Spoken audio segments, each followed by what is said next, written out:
This is Joe Castello's WFO Radio Ignition, covering everything that has wheels, an engine, and a driver. The reason I race is to get the chicks. You know what I mean? NASCAR, IndyCar, Formula One, sports cars, and NHRA Drag Racing. Hey, guys, just want to let you know, WFO rocks. WFO Radio is total motorsports. It's just so cool. Fasten your seatbelts, fire up the ignition, and drop the hammer. Yeah, let's do it. Now, here's your host, Joe Castello.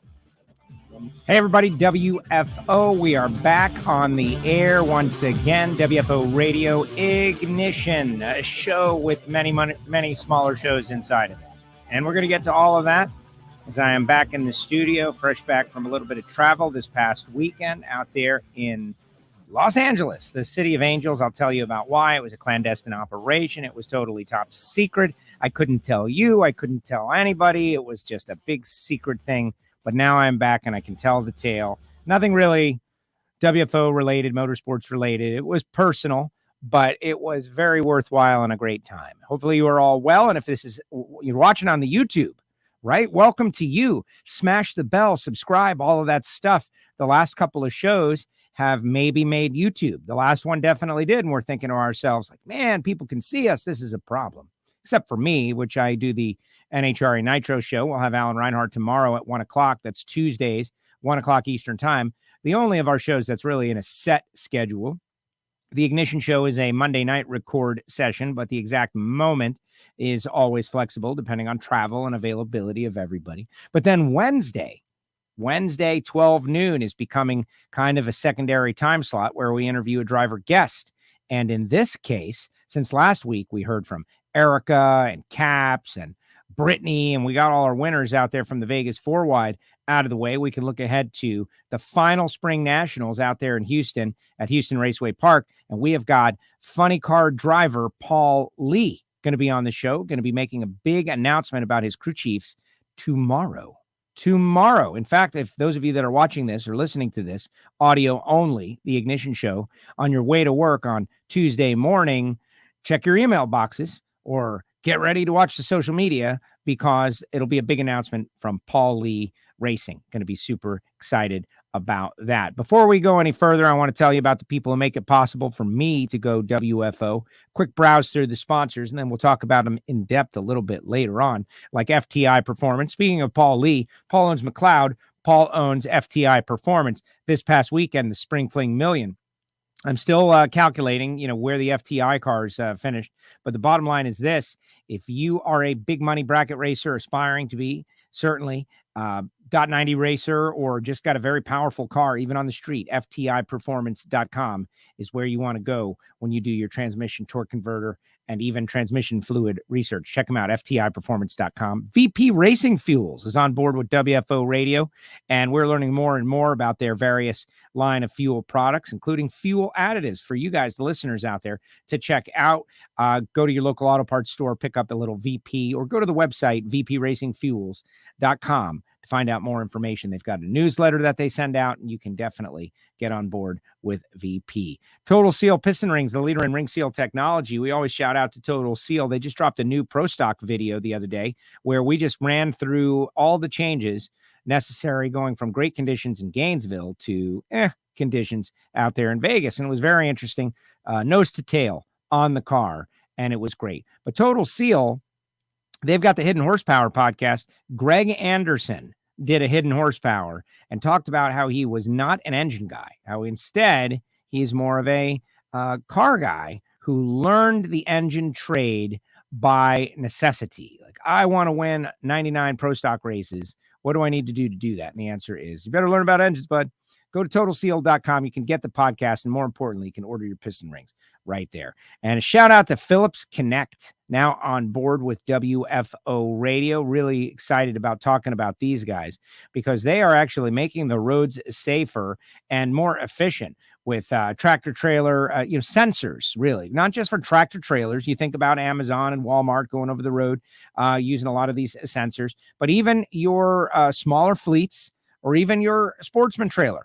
there are sensors for brakes and fuels and tire pressures that can be integrated into your rig and your hauler to keep you safer out there on the road. And it's one of those ounce of prevention, pound of cure type of things. You can find out more information at phillips-connect.com. Really appreciate those guys. Marvin Rodak, the coffee and grills and hot sauces, Frank Hawley's Drag Racing School, and we're headed down to the home of Samtech. We'll tell you about those guys a little bit later on in the show, but super excited to have all these sponsors jumping on board with WFO Radio. I like to get the sponsors in at the start. Thank you for dealing with it. And now we got Giovanni in Miami, all the way from the MIA, going to be part of the show once again. What's up, Giovanni? How are you? All right. You need your own theme music, I think, right? Like a come on, and we talk sponsors and we get everything. Like Giovanni in Miami could definitely have his own theme music. I don't know exactly what it would be. I don't know about that, but I guess we'll see. But maybe somebody can suggest something or send something that is not copyright violation. So I've already posted the Patreon link. The Patreons did not get their Monday motivation today because I was traveling back from Los Angeles, the city of angels, where I participated in a clandestine operation to surprise one of my, childhood high school friends on their 50th birthday. There was a surprise 50th birthday party that I was invited to take part in. And all of, everybody had like a crew of friends when they were kids. Think about every movie, American Pie, right? The four friends, very similar to that, except for the pie part. And as far as you know, and got the call like, hey, this is what we're doing for David. Do you want in? This David has been on WFO. David and Dave, they are the ones who created the Florida Man card game.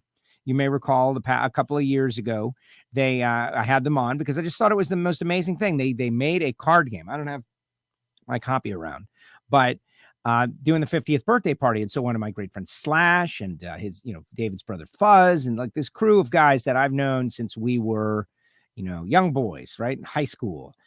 We all went out there and surprised him for his 50th birthday. Now, Gio, 50th is coming up next for you and for me. And for a lot of us, like the 50th birthday party. I have nothing planned. I have nothing. I usually get a little, slightly depressed around my birthday for reasons that I don't understand. But he took it real well, the big 5-0. And that's the next one for us. So given the amount of effort that just went into this deal, I don't know what's going to happen for mine, if anything, if I'm going to do anything, if I'm not going to do anything. I always, do that. Your birthday is 2 days later. So they're kind of connected one way or another, but you should have seen it, man. People came in from Sweden. That was the long distance award. You think I'd get it from Miami? No, Sweden. But it was a great time. I saw the highlights of the NASCAR race at Bristol on the dirt. I have my opinion. I know Kyle Busch won the race, and he says, bring it on, baby. I like that. I like that Darrell Waltrip was back. I watched the 16-minute highlight package. Boogity. I got comments about Darrell Waltrip that I'm going to share. But there was a lot going on. I'm wearing my Santa Pod shirt sent by UKEV. Thank you, UKEV. They had their Festival of Power, which was the first race of the Santa Pod season, from what I understand. So I've been rocking my shirt a lot over the past couple of days. Thank you, UKEV. Those of you on YouTube, YouTube, you can see. And just so much great stuff. And then the K&N Spring Fling Million. Kevin Brannon gets the win, but I don't want to steal any thunder away from our friend Troy, who's going to do the Big Money Minute. Got a lot going on this show. Sports Collision, just all kinds of stuff. I drove by the Formula One track again. We now have the Formula One schedule for Miami. I was going to sell the tickets, and then I pulled it back. There's a whole bunch of stuff going on. Heading down to Houston. It's going to be great. Super excited about all of that. But we got Patreons already on there. Let's see. Monica says 50 is the new 30, and Bobby Graham is in the chat room, at least at the moment.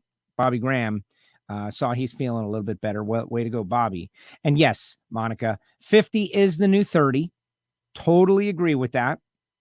I don't know when it was that people said, that blank is the new blank. Orange is the new black. Whatever's the new black. It's kind of a fashion themed concept, to like analogy or whatever you want to call it. But the ageism, right? Like 40 is the new 30 and 40 is the new, no, 50 is the new 30. I really like that one. Remember when we were kids? Think about that era that I was just talking about, right? American Pie, high school, freshman, sophomore, junior, senior. Those are the years in high school, in case you didn't know, folks. And a 50-year-old person in 1990, I don't know if this is true or it's not true, but it's my perception. Someone that was in their 50s was very old. Like yes. Like my grandmother was, 53 or something. You have failed to unmute yourself. Of course. It wouldn't be a show without would it be a show without me trying to speak without the mute on? Nope. Anyway, think of Tom Brady. You see Tom Brady's what now, like 80 years old practically. Yeah, he's 46, right? No, 45, I believe. 45, playing in the NFL. He's going to be, right, 45 this season. And when you see that picture of Tom Brady and you look at the picture of George Blanda at 45, he looked like he had one foot in the grave. That's exactly my point. So what's going on? Is it the products that we're using? Do we know more about health? Is it that everybody smoked back then? They were all smokers. Yeah, don't worry. There's no problem with this. It's going to do its thing. But everybody looked way older back then, man. Like nowadays, people look a lot less old. Like Giovanni doesn't look a day over 47.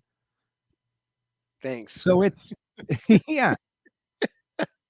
I have aged drastically in the last decade. The way I feel 60, but you had something like genuinely suck life out of you, right? That's your fault. Those that have children. If you're going to create a life, you have to give some life.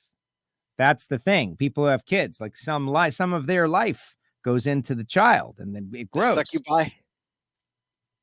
I don't know what analogy I want to put out there. I haven't had that happen yet. Bobby Graham, I feel that's the way I feel 66 is the new 75. You say that, Bobby, until you get to 75. And then you're going to be like, oh, this is the new 90. Maybe there's some sort of a curve or something that we don't know about. But 50 is the new 30. Certainly the activity level of people that are older now. They're, there's a whole bunch of things. Mountain climbing. They're going on trips. They're going everywhere. So, 50. It's kind of keep you young, but tired, says Monica. Excellent. I totally agree. So we're going to get into it. We're going to talk about Kyle Busch, the big win, the dirt, Bristol. Did you watch the race? I did watch the race. So what say you? Obviously, Kyle, it was Tyler Reddick and Chase Briscoe battling. Yeah, they were checking out. Yeah. On the field. And right at the last turn, or I guess the last lap, the 14 kind of slid into the back of the 8. It wasn't terrible and it wasn't too bad, but they both just kind of slid each other right up the racetrack. And Kyle Busch was about no less than 2, maybe 3 seconds behind. And way far behind. Right. And he was able to come around and before the 8 finally got going again, and he beat the 8 to the finish line. What I actually enjoyed was those two. Tyler Reddick basically said, I blew it. My fault. I shouldn't have let him get that close. Right. Like he was being real conservative the last couple of laps. They were even coaching him to be conservative. Don't get greedy going into turn 1. They didn't want him to make a mistake, and he let them come up on him. And that was that. And he got turned. And Kyle Busch goes on to win the race, whatever. My whole thing is, should we do this again? That's my question. But we'll do that after we hear from the race winner. This is kind of a milestone victory for Kyle Busch. Kyle Busch has now won 60 races. He's 9th all time, 18th straight season with a win, which ties the king, Richard Petty, for the most all time. So if Kyle wins a race next year, 19th consecutive season, he will have the longest streak of consecutive win seasons in NASCAR. Let's find out what Kyle Busch had to say after the win. Yeah, I mean, it kind of stems back, I think, the last 10 laps or so. Hirschman just come over the radio and telling me, hey, keep in it, stay in it, keep in position, even though the guys behind us, they were falling off of us. and getting further away. But the guys in front of me, they were running hard, racing for the win, obviously. And my car would just not refire after the rain delays for whatever reason. Took about 20 laps to get going. But those last few laps, I feel like we kind of maintained with them and at least kept them in our windshield in case something did happen. And there you have it.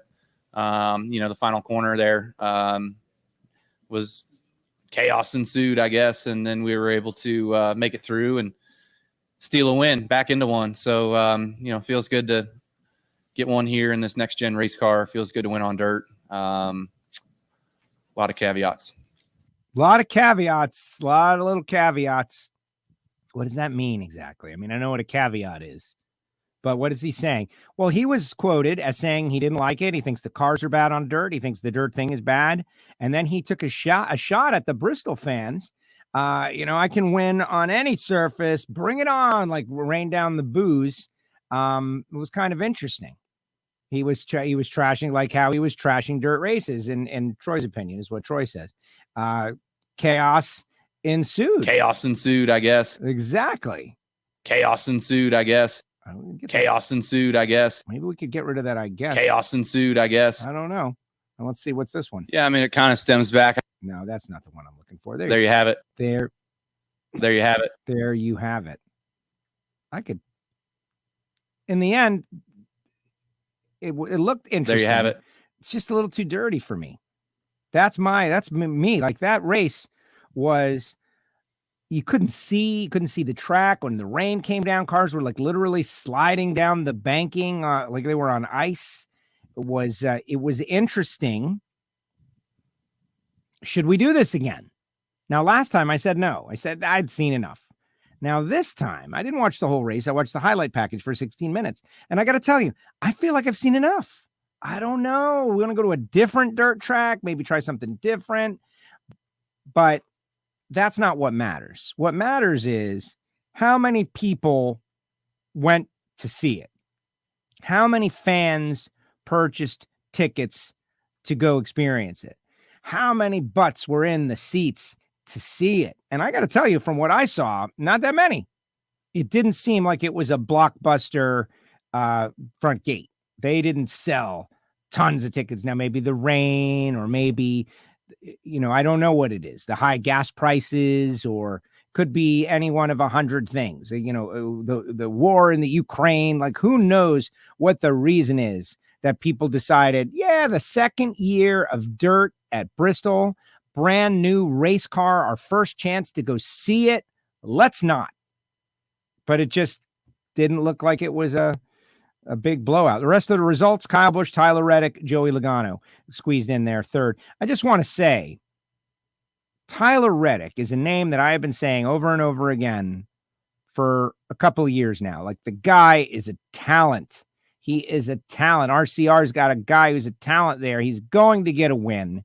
And as I said, like the way that those two on the TV interview apologized to each other, and man, we were racing real hard. Like, it depends on the kind of person you are, like what you choose, right? Do you want, we're going to fight it out. Yeah. Or do you want to, like, a couple of guys, mutual respect, go over, talk to each other? One guy just got crashed out for the win. What do you want him to do? What kind of guy do you want him to be? You want him just punch right in the face? No, man, you took it from me. Or you want him to blame himself and realize, no, man, I was responsible. I let him catch up because I was, cautiously getting around the racetrack. It all depends on the kind of person you are. And I'm not saying anybody's wrong, but when I saw those two guys handle it that way, I thought that was pretty classy. Thought it was like a nice thing. If I had a kid and I wanted to give him an example of what sportsmanship was, I'd probably show him that. If I had a kid and I was like, something to emulate, like there's things that you can do. You can either emulate this, or you can emulate this. Oh man, let's fight it out, and grab the helmet and take the helmet off and punch him with my helmet still on, and I'm safe. And this guy, like, we had back-to-back weeks of a couple of examples there. And I don't know. No mercy. Yeah, Monica says she was surprised it went in that direction. Strike but that's first. The strike, right? The Cobra Kai deal, which we already said that last week, right? Like, if that was his reasoning, then we all generally understand. Let's get the rest of the results in, and then we'll bring on our Patreon co-hosts. Logano was third, Kyle Larson fourth, Ryan Blaney fifth, Alex Bowman sixth, Christopher Bell 7th, Chase Elliott 8th, Michael McDowell 9th, Ty Dillon 10th, followed by Brad Keselowski, Daniel Suarez, Cole Custer, Justin Haley, Chris Buescher, Austin Cindric, Todd Gilliland, William Lord Byron, Corey LaJoy, Harrison Burton, rounding out the top 20. Martin Truex Jr., Chase Briscoe. Wow, that hurt. Eric Almirola, Eric Jones, Josh Williams, Cody Ware, who got into it with Chase Elliott a little bit. Noah Gragson, Bubba Wallace, Ricky Stenhouse Jr., J.J. Yaley, Austin Dillon, Kurt Busch, Ross Chastain, Kevin Harvick, Denny Hamlin, and Justin Allgaier. And those are the final results from the dirt race at Bristol Motor Speedway, the Food City Dirt Race from Bristol Motor Speedway. Let's bring in our Patreon co-hosts from all around the world, all around the country at this given time. Sue Morris out there. Troy is out there. Bobby Graham out there. Ones with their cameras on. And I see Joe Lee is down there. What's up, Joe Lee? See you this weekend, right? Joe Lee Stanfield, one of our great Patreons, going to be down there at Houston and having a great time. Hopefully, I would imagine Joe Lee's going to be there because that's probably a drive-to race for her, but who knows? She can tell us in the chat section if she's going to be there. No, Joe, I'm not going to be there. I'm a mom. I watch on NHRA.TV, which makes perfect sense. What's up, everyone? What's up, Sue? How are you? Yo, what's up, everybody? WFO. Folks watching on YouTube, these are the Patreons. They are genuinely the backbone of WFO Radio members, VIP members who have now they've been elevated to co-hosts of the show. Troy's going to be doing the Spring Fling Big Money Minute. I'm excited about that. Bobby Graham, saw Bobby posting on the Facebook, got out. But first off, I got to apologize to you guys. Got to tell you, hey, I'm sorry. Somehow, some way, a bunch of crazy spammers got on control of our WFO Facebook group and spammed everybody. And I got to tell you, the worst part about the spammers is that their posts and ads for WFO gear was better than ours. Right? Like, man, that's a great ad. Like, I wish I had that shirt available to sell. Like, why can't we just have this ad go to my link? But that's not how our shirts work, right? Like that particular shirt was done by Randy Lynn, and it was only available in the trailer, right? It wasn't like you buy it on. I was like, man, that's how you do it. That's a great link. So that was particularly annoying. And then I'm on a plane when I find this out, right? Like I get a couple texts or something like, hey, your thing's being hit by spammers. Exactly. And I'm thinking to myself, what a perfect timing. Right. I'm going to this guy's 50th birthday party. I've kind of quasi disconnected from WFO for a few minutes. Nope. Like hundreds of tens of spam posts in the WFO group. So I did my best to get them off of there as best as I could. It was kind of a problem. If anybody clicked on it, that's a bummer, man. You shouldn't click on spam, but that's a different story. Steve Grenwald's texting me, there's spam, it's out of control, they're spamming. And then, they're spamming. And yeah. So we're gonna change to the group. Yes, Troy. That shirt was sweet. I was like, I need to get that shirt. Everybody wanted the shirt. The ad, it's me and Michael James. The first time he bought the shirt, we're at the tent. Like, I remember that picture. Ashley O took the pic, I think, if memory serves me right. It's like, that was a great photo. Like, man, we got to get that shirt back. That was the 10th anniversary t-shirt, though. And the thing about anniversary t-shirts, I do you run a reprint of that? I don't know if you do. Tough call. You can make another one. Just got to get a new design. Well, a new design. Exactly. Come on, Steve. I don't know. Well, no, Steve doesn't do that one. That one was like. I know. That was a special one. Maybe you could have the 12th anniversary edition or right. something. Yeah, nonsense. exactly. Just have them change that little number in the artwork. Yeah. Way to go, Gio. You're that's earning your money right there. That's true. Me being hung up on stupid little things like 10th anniversary. Or dude, not even change the artwork. You know what you do? You put the get rid of the anniversary line. Put an X over the 10 and just put a 2 over the 0. Right. Make it 2022. Like we edited it right over the shirt, just like that. Just a slash over the 0 and put a 2 on top of it. On that note, we do have some new designs up in the WFO Radio store, the TeePublic store, which is a little bit different than what we're talking about. You got to go and check on them. There's a couple that are different. One that is similar to the very original WFO t-shirt we did, plus all our logo stuff. but pretty, we're expanding that, and Steve Brenwald is going to be working on some more. How's your logo going there, Sue? Since we're on that topic. We should have shirts and hats soon. Actually. Is that going on the car though? Is that on the car? Is it going to be on the car? At some point, yeah. We haven't made decals yet. We're still searching for that. So like a giant one on the hood, like the Mach 5? No, not a giant one on the hood. A giant one, like the size of the hood. No, we don't do giant decals. I agree with that. I tend to agree. I tend to agree with that. So any thoughts on the nice, respectable size, Right, exactly. Any thoughts on the Bristol dirt race? What I watched was highlights driven. Looked like a lot of, spins, a lot of little crashes, looked kind of like a slow build to what was an exciting finish. Like when the two leaders are coming to the checkered flag and they spin each other out and the guy in third wins the race. That's always exciting for the people that chose to attend. But do we need to do this again? That's my question. It's like, all right, is the dirt era at Bristol over? Troy, what do you think? Well, I didn't watch it because I was watching the Fling, and because nobody was excited to run it, right? And so for me, I didn't want to watch a race that the drivers themselves were all like, this sucks. I do like the concept though, right? Maybe not this car. If you want to race dirt, put them in some dirt cars. Throw them in some IMCAs or some late models or some super late models and let them go rip it. I think that'd be really cool. But if all the people who are racing it aren't stoked to do it, then why would you want to watch a bunch of people who aren't into what they're trying to do? They should stop. Wow, Troy, that's a really great take. That's a great take because it was a lot of negativity, and everybody needs to think about that when you're talking about something like lie. Right? Lie. Like, oh man, you excited to do this? Yes, I am. It's going to be great. Because otherwise, Troy and countless other people are going to get that vibe and be like, dude, they don't even want to be doing it. Why should I bother to watch? I'm going to watch the Spring Fling. We're going to do the Big Money Minute in a few minutes there, Troy. I know you got. All right, Troy, but wait, hold on. Did Kevin Harvick and Kyle Busch?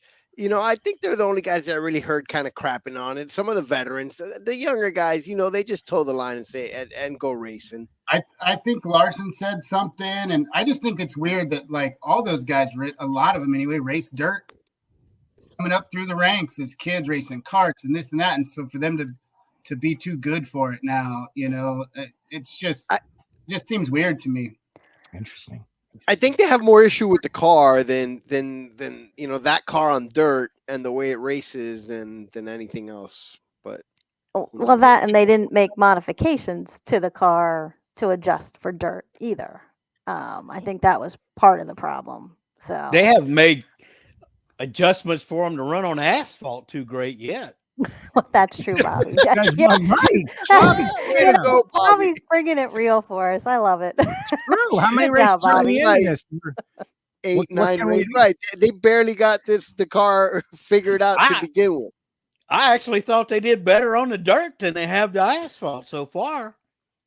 I didn't think it was that bad of a race. Not that I definitely thought. I enjoyed the race. I thought it was better than last year's. That's for sure. All right. See, this is what I'm getting at. This is what I'm getting at. I'm trying to formulate my opinion. Jolie says she'll be there this weekend in Houston with baby Oakley. Can't wait. AJ said that the World of Outlaws cars, that's what they're for. Dirt, obviously. But yeah, no, like I saw some clips that were action packed. So dirty though. So hard to see. The vortex tornado of dirt. I've been to a couple of dirt races. Okay. That was a lot of dirt. It's very dirty. Very dirty. That sounds like me at the beach. I love the beach. It's just the sand I hate. Well, DW had to get that vortex to keep the rain away, mostly. Oh, DW. Okay, DW is back. Like an exhibition at Eldora or something. Go to a real famous dirt track. Put them in some dirt cars. Make it not count for points, but make it like a big purse race or something. And if people want to see NASCAR drivers race the dirt, take them somewhere that's what it's all about. Yeah, well, it's in the past. I think part of it though has to be prep though too. I mean, the track wasn't prepped well. They didn't do a good job keeping up with it. Again, they went out there and they were struggling the way the track was prepped. So that's half of it too. And NASCAR isn't used to prepping a dirt track. Go to, and Troy, to your point, go to one of the bigger dirt tracks, right? Go to the more famous dirt tracks and put them there. But I don't think Bristol is necessarily the place for it. But that's half that's part of your problem right there is track prep. I mean, well, if you go to some of these dirt races, you'll see track prep at its best. Right. And ultimately, first thing I wanted to do, give me a good shot of the grandstands. Let me see the grandstands. They're a little weak. People are going to vote with their money. That's it. Like, okay, forget Joe Castello in South Florida, who doesn't like dirt generally. What does he think? It doesn't matter. I'm not going up there. I paid a couple times to go to Bristol. I saw the Bristol night race. I saw Tony Stewart win up there. It was during the heyday. I think it was 2000 or 2001 that went up there. I guess it was 2001. Then I went up and saw the Bristol night race. It was an amazing, like, quasi-religious experience as a racer fan in that time. But what did the locals think? And they didn't show up. They did not show up. They did not go. The brand new NASCAR car. Do we want to see it? No. Dirt racing, second time ever. Bristol. Do you want to go see it? No, we don't want to see it. Nobody wanted to see it. Nobody went. They did not go. The crowd that I saw was sparse, not like a pretty good crowd. There's a difference between a packed house, like we're going to have this weekend in Houston. It's going to be packed and uncomfortable. Giovanni and I went to a Marlins game. We went to Thursday night, Miami Marlins, opening day at Marlins Park. We went to that. That was packed house, full capacity, too many. Get rid of some of these people. Couldn't buy anything. You couldn't buy anything. You couldn't purchase anything. It was too full. It was uncomfortable. Like, let's get out of here. In the seventh inning, we had to go. That was packed. Okay. They didn't stick around for the dance party? Man. What? I figured you guys would have been doing the dance party. What do you know about the dance party? They were playing Philadelphia, so she was probably watching on TV. Yeah, where are you watching, Stu? Did we win that one, Gio? We left early. Yes, we did. Yes, you did. Yes, you did. Right, Sue, that, Sue, take it. Yeah. No, I was thinking about Sue the whole time. We were watching the Phillies. It was a great game. Yeah. Baseball, it was amazing. They had like an LED light show at the end, and they had a whole thing. Marlins Park. It was great. But packed, so crowded. Okay. Vegas 4 wide. Was it packed? No, it was a good crowd. There's like a meter. Super packed. Good crowd. This was, I think that's what it's officially on the chart, right? Super packed, great crowd, good crowd. Yeah, but I think, look, Monica's putting it out there, and so is Randy too. Like, I think Easter had something to do with it. Sunday night on Easter. That makes sense. I think that's part of it. So it's. Yeah, are they showing their displeasure with racing on Easter or racing on Easter and the dirt? Right. No, I think Easter. I think that's all. The Easter thing did throw me off a little bit. Like, we're racing on first Easter. time since '89, they said, I believe. Racing on Easter. Should we be racing on Easter? I don't know. Tough call. I went to a 50th birthday party on Easter, so it was like, and that was the thing. I was, hey, guys, this is Easter weekend. They're like, yeah, and I'm like, oh, okay, Easter. So I saw Monday morning racer. I didn't see what the crowd looked like, but he was at some funny car race. It's like the 58th year in a row that they ran funny cars on Easter, so it's not unheard of. It happens. Exactly. Well, Easter is like Easter is a morning thing, I feel. And very often Saturday night, even with the midnight mass. Yeah, we chased around those eggs in the backyard. Did you? You hid the eggs again? Yep. Figured. Randy says all the previous dirt races at Bristol this year have not been well attended from what I had seen. Said Randy. Okay, Randy, thank you very much for weighing in. How about Randy is out there? That's great. We got a lot of Patreons on there. Britt's out there listening. Derek's out there listening. Randy's out there listening. Joe Lee, Monica. Like, wow, man, Patreons. This is worldwide. Tremendous.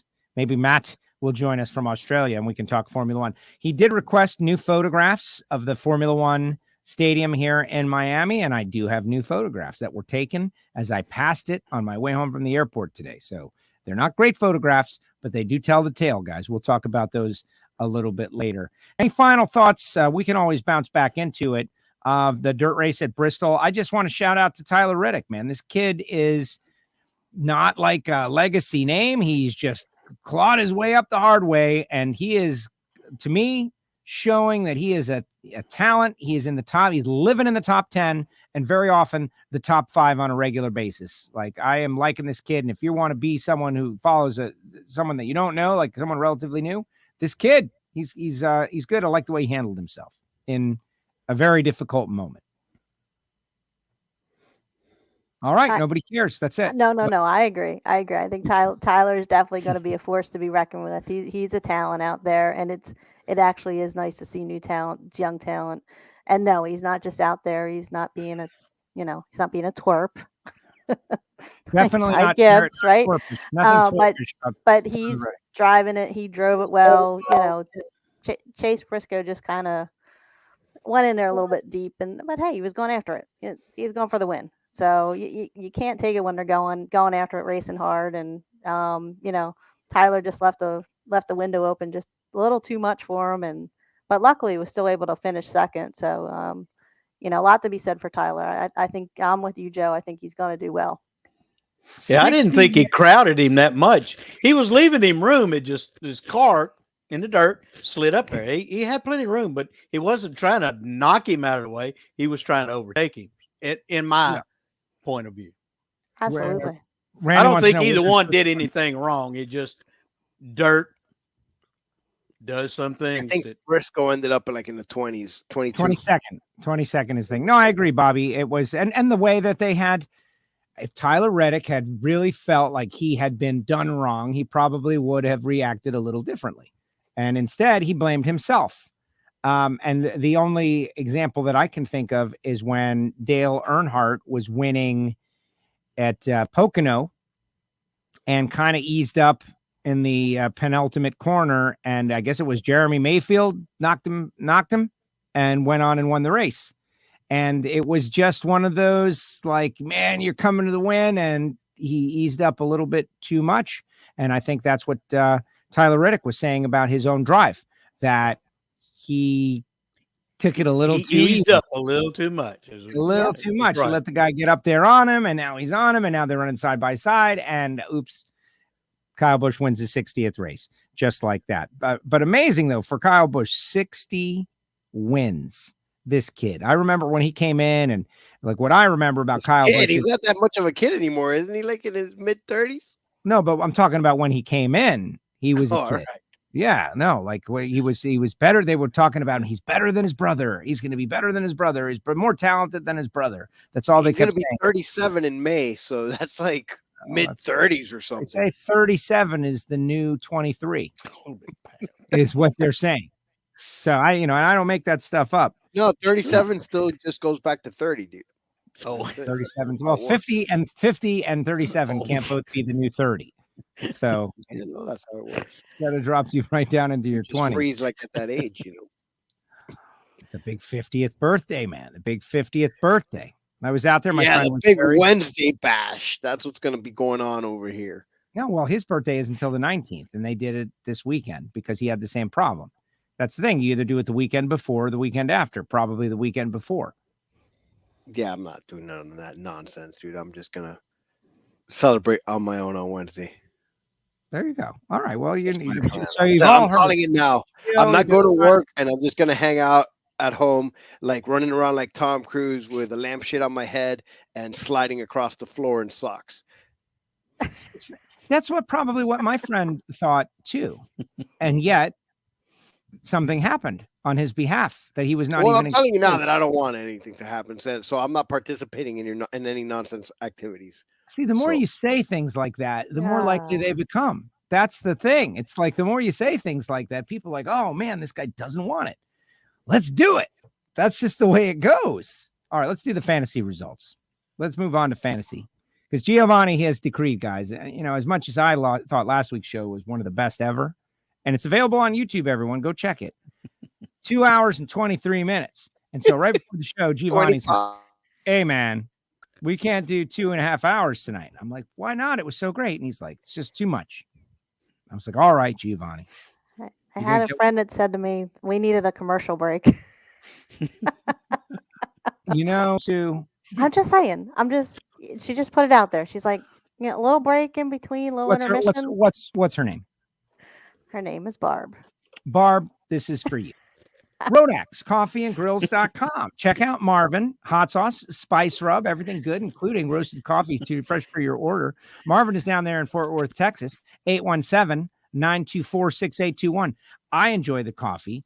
Gio enjoys the coffee. Bobby Graham enjoys the coffee. Sue enjoys the coffee. Troy, I don't think enjoys the coffee. I don't think Troy's a coffee guy. Troy, what's wrong?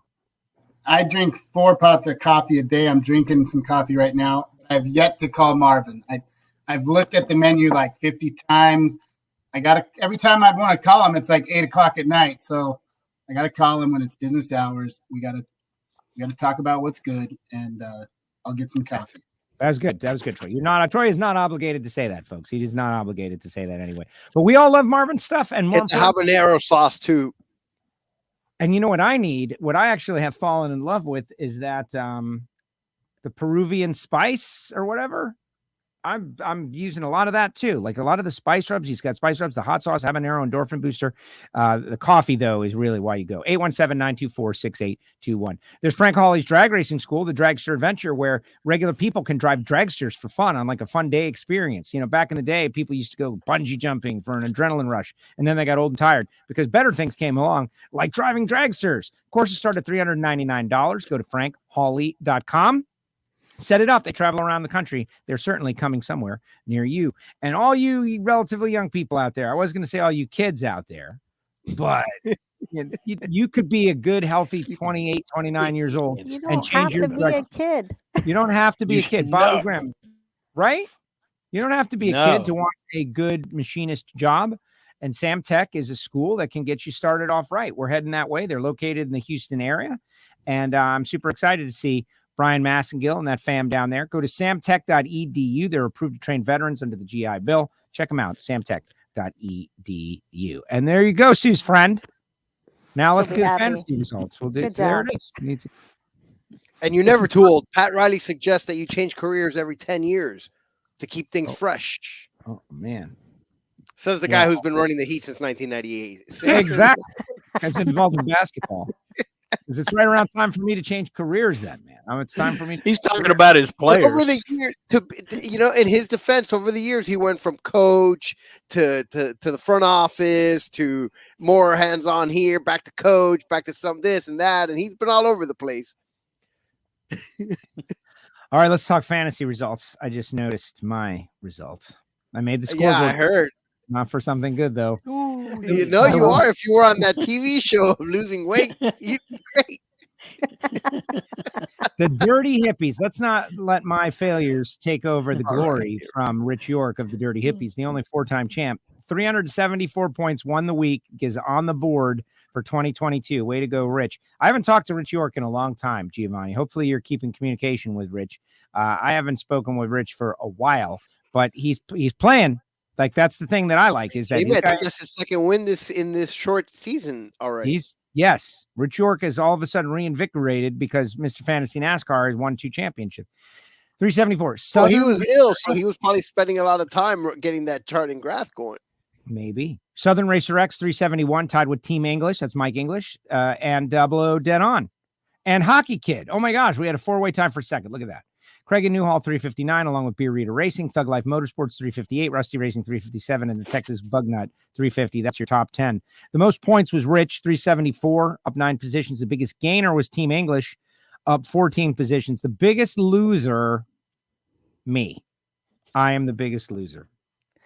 I only scored 189 points, down 16 positions.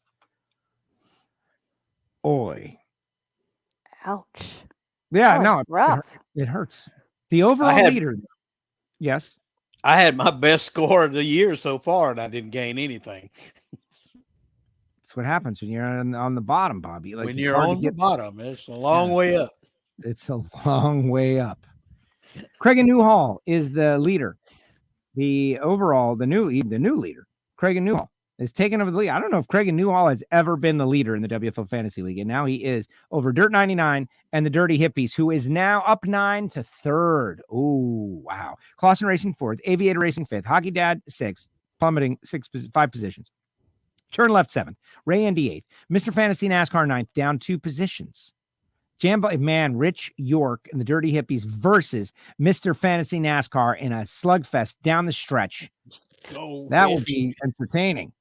Jambalaya J is 10th. Bad Brad 11th. Day Racing 21 11th. What did I say about Jambalaya J? I said he was 11th. He's actually 10th. Bad Brad is 11th. Day Racing 21 is 12th. Team English 13th. Keen Racing tied for 13th. Barbecue Bob. Gio in Miami down 7, Gio. Down 7, 15th. Yeah, what are you going to do? Had a week of failure also. My A drivers were Hamlin and Harvick, so either way I was screwed. That's it. Chicken Pit Special, Smother and Cover, Northwest Nitro Fanatics, Elephant Racers, El Jefe, 21st. Los Chingones, down 8, 22nd. Bogan Bill, Olson's Trailblazers, 24th. Southern Racers X, up 13, man. This guy is climbing to the top, Sue. What's going on over there? The trash talking has begun. He has passed you. That's it. He's now passed you. Yes, he did. He passed and waved. See ya. Yeah, he was going so fast you couldn't even see the wave. Oh, my gosh. Because, what a turnaround. Wait till we get to Sue. Sue. Yeah. Wow. What happened? Double O Den on 26, Hillbilly 50, 32, 27. The Rich and Saugus down 10 as well, 28. The Stoge, Beerita Racing, Team 12, Sacramento Racing Fan, Dragster Jeff, who's down there watching. What's up, Jeff? Hockey Kid up 11, climbing up, trying to get back into it. Intimidator Lives, 35th. Utah Drifter Racing, Texas Outlaw, Fantasy Clueless, Zamboni John down 2, Stubo down 10. Yes. Southern Racer X up 13. Stubo down 10. That is a huge, huge swing. He's 25th, you're 40th. I'm not in the conversation. You're not cheating off him, obviously. That's a 23 package right there. That is. Thug Life Motorsports, Top Fuel Champ 12-15. Rusty Racing, Willie B Racing, Texas Bud Nut, Cervix Splitter, Hebrews 12-1, 47th. Highline Real Fine, JJ Husker Fan, Intimidator Harley is your top 50. The real who's 51? Who's 51? The real Dookie, 51st. That's you. Tied with. I hope you're changing your team this week, Troy. Have you learned to change the team? Well, I know that I can. I think but I haven't done it, and so some of my drivers weren't even in. But I went up 4 spots. I was up 4 spots, so I'm good. No, come on, Troy, give yourself a chance. Yeah, you gotta fix that. Fix that. Set a team. Next week. Just pick a couple drivers. But I would do it right now, though, man. I would do it right now, so you don't forget, because you will. Takes less time than the big money minute. Yeah, or watching the fling, which is coming up next. Exactly. I was on there chatting for a little. Pretty good. Yeah, it was good. The bank shift stream is really good. But Brian and those guys do a great job with the stream. San Antonio Dixie 53rd, Easy 009 54th, Race Day San Antonio Mike. Ooh, Dixie and Mike are actually very close to each other at this point in the season. Remember, last year was kind of a walkover, and Dixie beat Mike. Now 53rd and 55th, they're separated by 7 points. That can end up being very fun. Garrett Senkow, Fat Tire, Dirt Girl, Miss Laura, Uper 1, Team Gray up 8. Look at Team Gray. Way to go. Ahead of Uncle Joe. Lake of Coney Scott, Derail. I can he'll see be happy to hear that. Yes, he will. WFO he didn't Joe come running in the room. down 16. Well, biggest loser, and that's it. 499 out of the league. Well, then, hopefully he is. Oh, right. There's that. I forgot what time it was. Millerman, Rick. You never know around here. Bobby, how can you be doing so poorly? Like, how is it possible? How can you suck so bad, Bobby? Bobby, really bad. How is this bad? It's almost impossible to be so terrible, Bobby. I've been gaining in points, but I'm going nowhere on the bottom. Everybody else is gaining the same way. Crazy. I've been putting my drivers different to try to just make something happen, and it's unknown. It's happening, but not the right way. All right, there's your fantasy result. We'll talk about what's going on next week in a minute. But right now, Troy, why don't you give us that big money minute? Talked about and referenced the K&N Spring Fling Million presented by Optima Batteries. I was on there for a few minutes, just watching a little bit. I think it was Thursday. What a great little deal they've got going on there. And I've been thinking about it. It's definitely becoming one of the premier drag racing events. There's no way to argue. It's huge. They pay huge. Everybody that is anybody that thinks they can do that goes there to participate, and they make it fun. I was listening to Mike Eames. I was listening to Nate, and I was watching Pro ET at the time, and they were running them so fast. Like, they were running cars. That's how you do it. You go to a local track and you see them, and it's like there's a pair and then another pair. No, these guys are turning and burning. That's how you run an event. Well, they have so many cars and so many things. They had to get rid of the buybacks. They had so many cars. But Troy, you have the floor. Tell us what happened in big money bracket racing this past weekend. Well, I am super tired. My eyeballs are burnt out because I watched 4 or 5 days of bracket racing. Saw a lot of WFO folks in the chat. Bobby was in there. You were in there. Dragster Jeff was in there. And I think what's cool about the Vegas race is that it brings out a lot of NHRA guys. There's kind of two crowds. I love watching that stuff, but I don't know any of those guys from back east. Probably never get to meet many of them. But at the Fling in Vegas, these are folks that I see at my local track every weekend, people that I saw at my home track back in Idaho. So it's really cool to get to cheer on some of my local, kind of local heroes. And the weekend kicked off with a run for an American dragster, brand new dragster, painted up real nice. And Division 6 guy, Jim Glenn, fresh off Winter Nationals victory. He took out Timmy Markaloo with an 8-pack to take home the dragster on Tuesday, day one. Rest of the day was all time miles. And then Wednesday, the first big race, $30,000. I think everyone was wondering what the car counts were going to look like. Gas prices are up. Things are a little shaky. But they had like the second highest car count in Fling history, 542 entries in round one. So, big money bracket racing is strong, even when it's out on the West Coast. So that was really cool. Team Mexico came out in force. Canadians, Australians flew in to race other people's cars. But Lucas Walker was the man on Wednesday. He was doubled up in Kevin Pollard's Chevy Love truck, and they were both ripping it through the rounds. Unfortunately, late in the day, Kevin was involved in a head-on accident in his truck in the pits, and the truck was out, and Kevin was in the hospital. Kevin's okay, but the truck was not.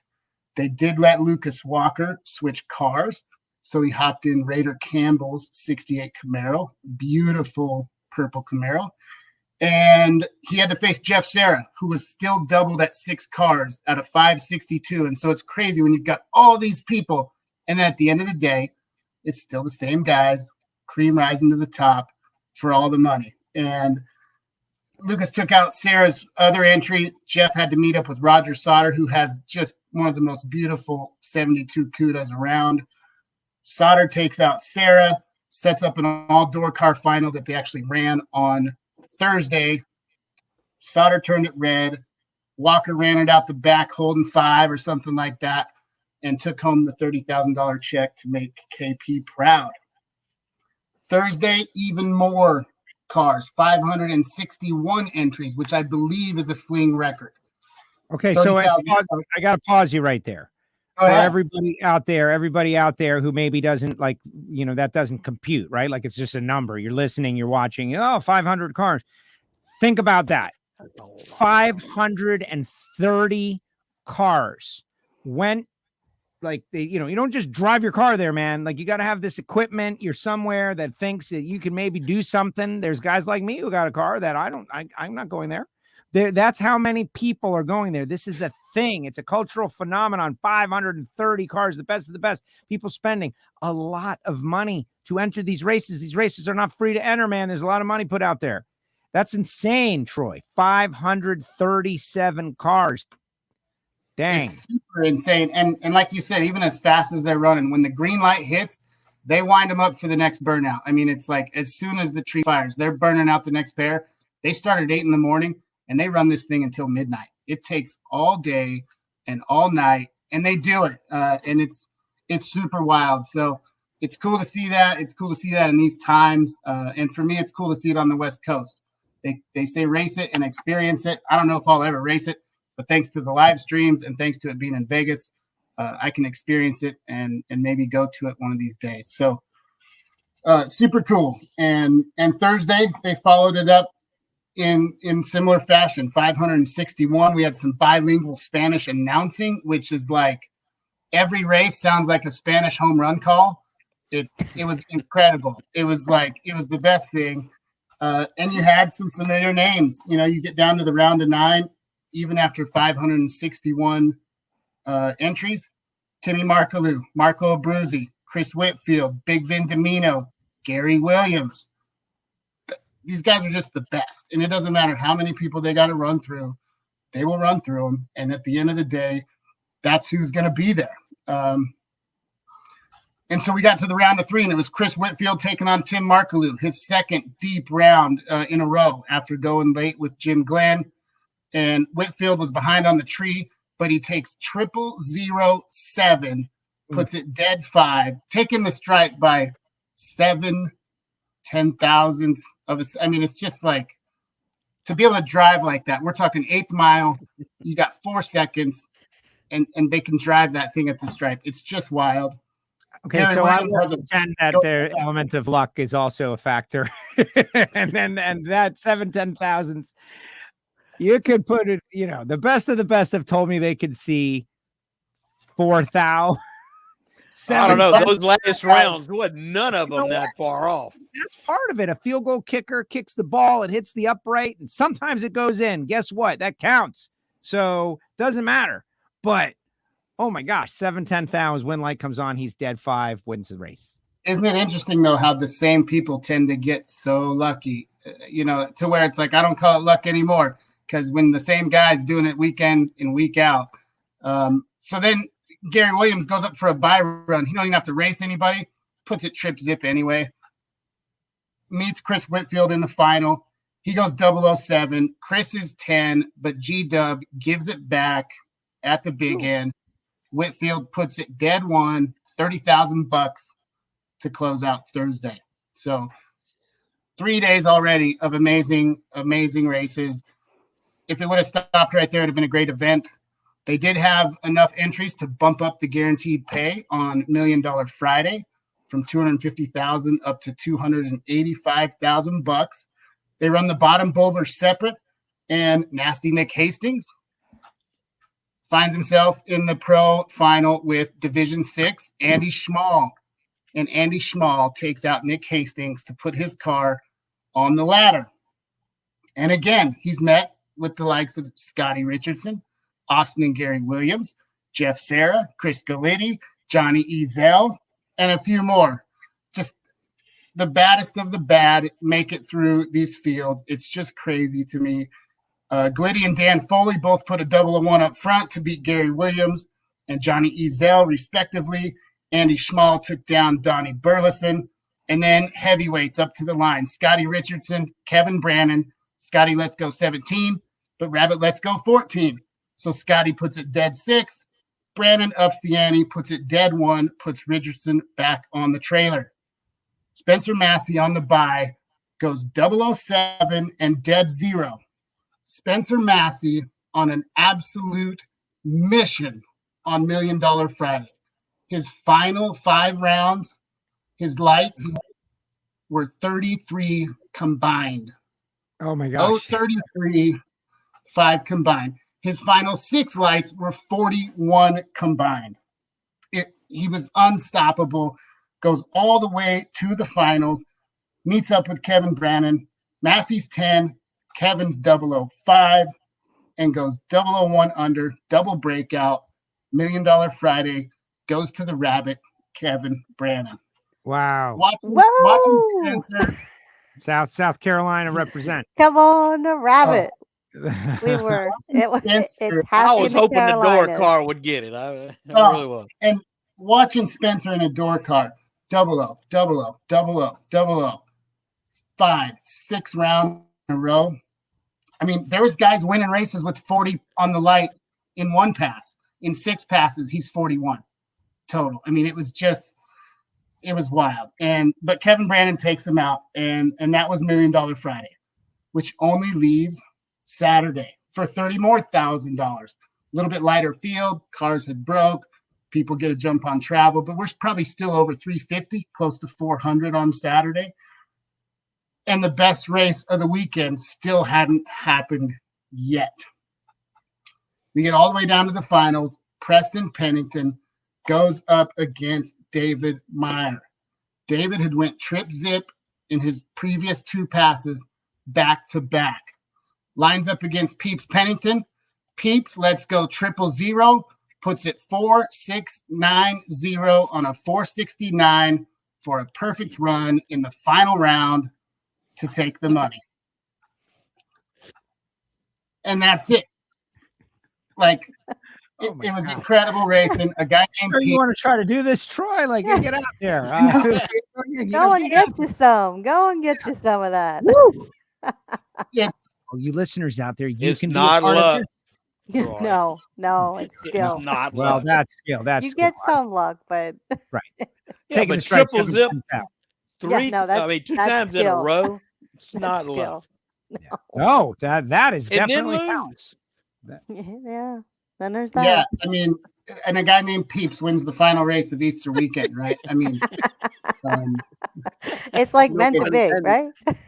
it was just crazy to close it out. Everyone, you could tell people are getting tired. It's like it's the end of the weekend, and to close it out, someone throws up a perfect run for all the money.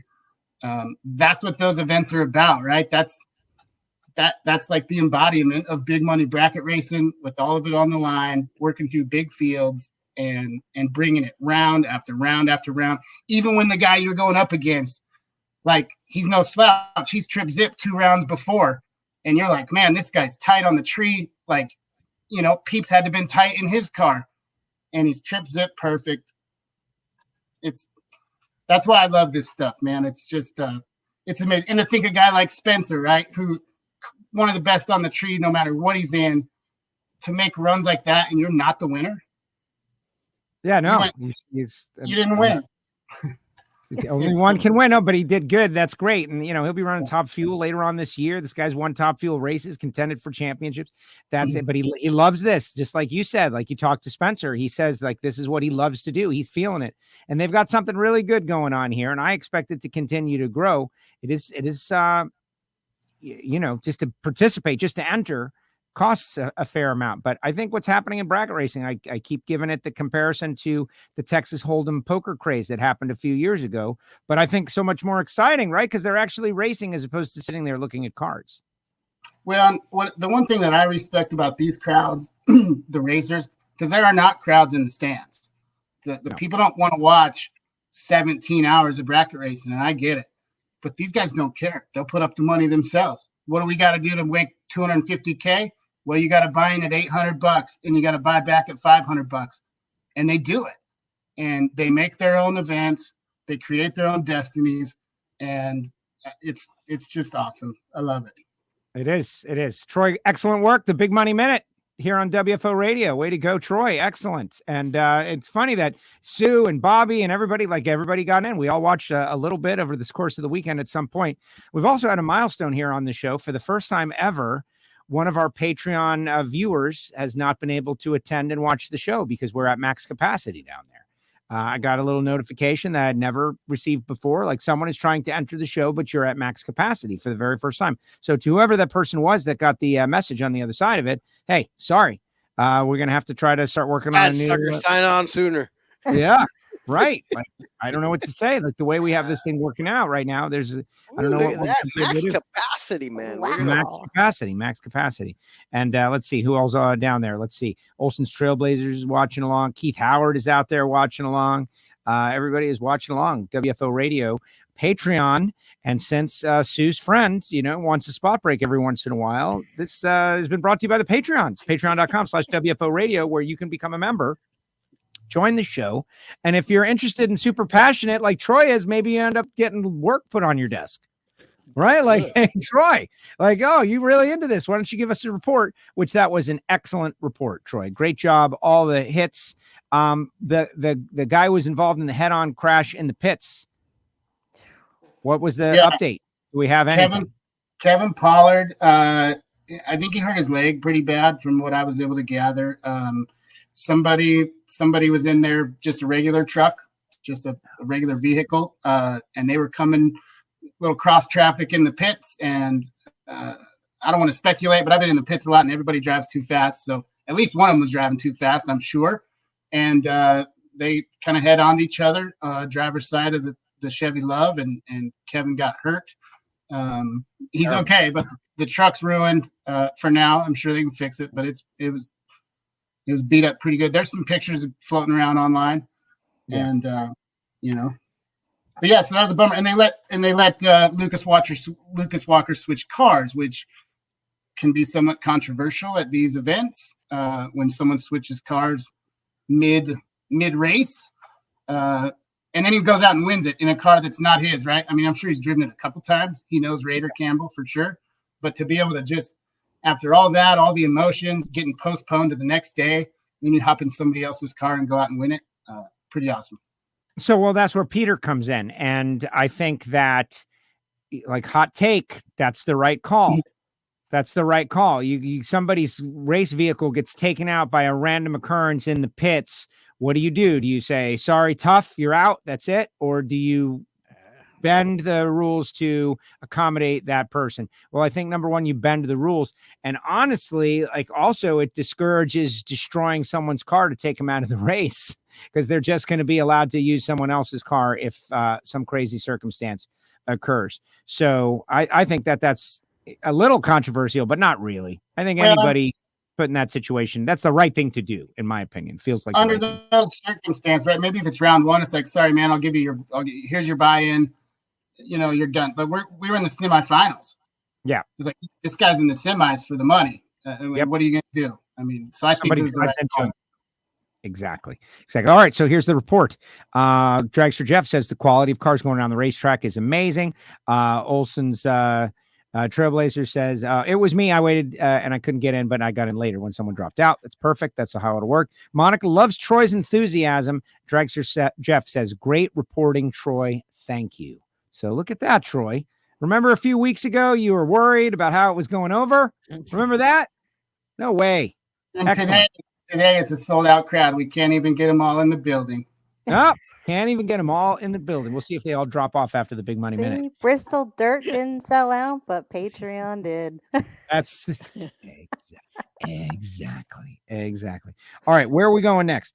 On this? I did tell everybody at the start of the show, Paul Lee is our big guest on Wednesday. Just want you to know, Reinhart, of course, our normal deal. We now have the schedule for Formula One in Miami, and I was requested to get some more photographs, and I did today, so I wanted to share them with you. I was heading back from my buddy's 50th birthday party and in Los Angeles, and on the way home, I just rapid fired a couple of these. I admit, doing something I probably shouldn't have done, but while I was driving, I just kind of held my camera. You don't believe this, but these were done without looking at the camera. Eyes were still on the road.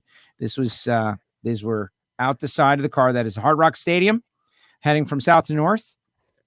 You can see we're coming up on the stadium. This is where in the foreground, you start to see some construction, right? Which there's some grandstands. The race is 19 days away, guys. 19 days away, Formula One Miami. That's how close to the turnpike the actual racetrack is. It's right there. People are probably going to stop on the turnpike to see this thing. It's going to cause a problem. But you can see this is the swimming pool area, or the beach, I think is what they call it. You can see all these bleachers and grandstands right there near the highway. You can see that truck going by. Pretty interesting, though, how close it's going to be. But what I found to be even more interesting, you see there's a building. They've built like suites there. That looks like an erector set right now. There's 19 days. They got to turn that into something. I don't know if they're going to make it. You see that? Like, what is that? Is that a TV? Oh, they're going to make it one way or the other. They're going to make it. Right. But you can see, like, this is a big end of the track. There it is. More grandstands and bleachers. You're seeing all the construction there. Those of you listening on audio only, I apologize. Imagine a football stadium with some construction in front of it. It doesn't even look close, Joe. Okay, I'm not the only one who says that, right? No. Troy, it doesn't look close, right? No, it doesn't look close. Man, okay. They got to throw some plywood on the floor and some cables to keep you from falling off the upper floor. And maybe they will. And maybe this is a really good shot of what you see. I'm going by at 65 miles an hour, and I popped a couple of these out, these shots. But this is what's interesting. The track is going to go under a couple of these overpasses. This you can see, okay, in there, you see some guardrails and whatnot. That is going to be the track. So you're going to be able to see Formula One cars very clearly from the highway, which I think is kind of interesting. And then it goes underneath that low, the palm trees are in the middle for those that can see. Someone's trying to get in. We can't make it in. Wow. Full house here. But down that little tunnel, there's like a little tunnel going away from us underneath the highway. There's a little tunnel. They're going to go through that and go screaming down the other direction in 19 days here at Formula One Miami. The schedule is out. Free. The gates open at 11:30 a.m. on Friday. They've just released a new type of ticket. It's called a campus pass. You don't get a seat, but you get to walk around. So I would call that standing room only. But since it's Formula One, it has to have its own special name. It's called a campus pass. And it's like, we'll let you in the door and hang around, but you don't get to sit anywhere. We will accept your money and let you through the gate, but you got nowhere to sit, which is fine for most people. And I feel like it increases I don't know. If you want a seat, you got to pay a little more. But anyway, free practice 1 is going to begin at 2:30 on Friday. And then free practice 2 is going to start at 5:30 on Friday. So it's like 2:30 and 5:30, the practice sessions. And then later on at 7 o'clock, Porsche is going to have a sprint challenge. They're going to have another race. And then at 8 o'clock, the gates close. Then the next day, Saturday, qualifying is at 1 o'clock. You've got a free practice 3. Oh, that's not right. Free practice 3 begins at 1 o'clock. Gio, I think I missaid that. Or it was you who missaid it. Qualifying begins at... I haven't said anything, dude. No, earlier before the show when we were talking, you said that it was qualifying that started at 1, but it was actually, what is it? 1,600 hours. So that's 4. That's when qualifying is. And then Sunday race day is at 3:30 p.m. Grand Prix of Miami. Formula One Autodrome, the crypto.com Miami Grand Prix 2022. And there is the full schedule. But it's becoming real. It's getting closer. And the track is shaping up. It's got to be a race against time over there. Let's see. Olsen's Trailblazers. Same here, Troy. About you. Good job. Great last run. Next weekend, Woodburn. Troy, are you going? Providing no rain out possible, and Troy may go. Look at you guys setting up a hangout up there at Woodburn. Very cool. That's what WFO is all about. Woodburn, the home of record 22-time division track champion. Like they do the championships, each track on which track is the champion of all the tracks in a division. Yes. Woodburn is the record holder of all divisional tracks, I believe, with 22 championships.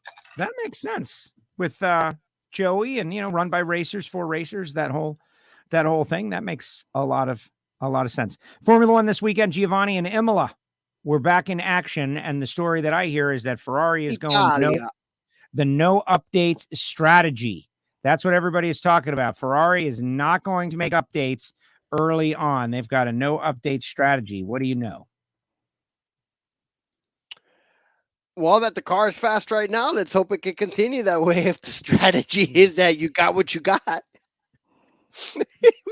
Well, I think they've got a good program right now. It's fast. Like, let's work on some other stuff. No more blood left in that turnip, huh?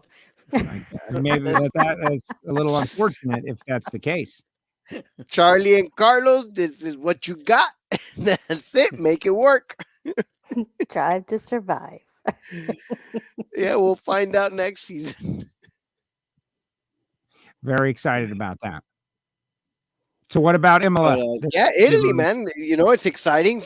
Ferrari's got a couple of wins under their belt, trying to get another one. Hopefully, a big win, maybe another not so great performance by Max, and pad that lead. Maybe a 1-2 in Italy. How about that? Oh, the crowd. Oh, the national anthem. It's just going to be wild.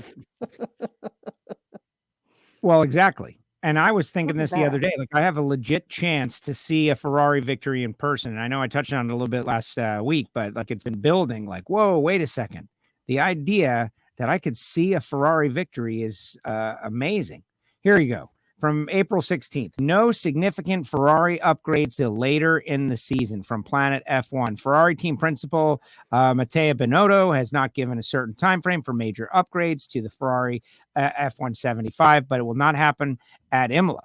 While still early in the season, Ferrari has made a flying start in a new era of ground effects in Formula One, taking victory in 2 of the first 3 opening races. And what is this? No, this is preposterous. They want me to sign up for this article, guys. I'm sorry. They want me to It's sign wild up. that there's even a possibility of major upgrades to an F1 car. Oh, yeah. Like, such high level, to even think that there's room for major upgrades of a Formula One car just blows my face off. That's the whole thing that makes it fun, is that there's a race. That's the race. The race within a race. Okay, we're behind. Let's catch up by making our car faster somehow.